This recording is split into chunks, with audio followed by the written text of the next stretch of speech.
Ceux qui sont en détention provisoire dans les prisons ont désormais une idée des garanties judiciaires prévues pour eux par le législateur.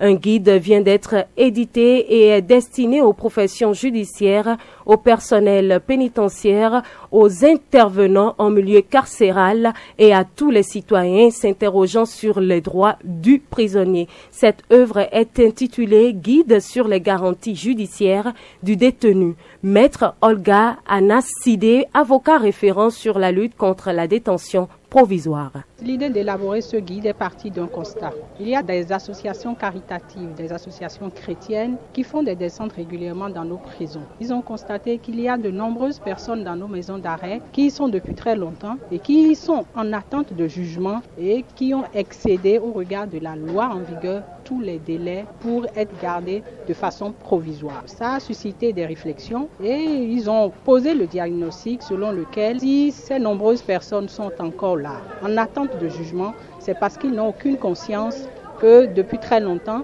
ils ont passé le délai pour être dans une maison d'arrêt comme détenus provisoires. Ils ont décidé d'élaborer ce guide pour une meilleure information, pour une meilleure vulgarisation de la loi à leur intention et pour leur permettre de prendre conscience de leurs droits afin de mieux les réclamer, afin de mieux faire respecter ces droits. Le guide en question est l'œuvre de la Fédération internationale de l'action des chrétiens pour l'abolition de la torture.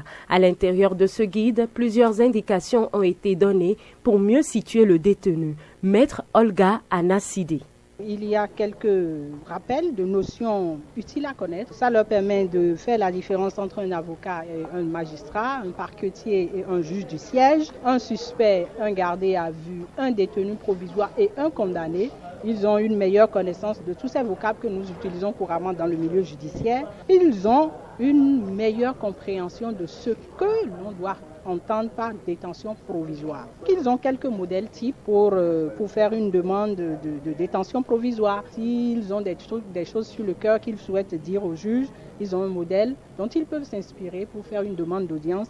Et ils ont également un modèle pour faire une demande de mise en liberté d'office lorsque, après avoir visité leur dossier, ils se rendent compte qu'ils n'ont plus aucune raison d'être dans une maison d'arrêt en détention provisoire. Le guide sur les garanties judiciaires du détenu est donc désormais disponible.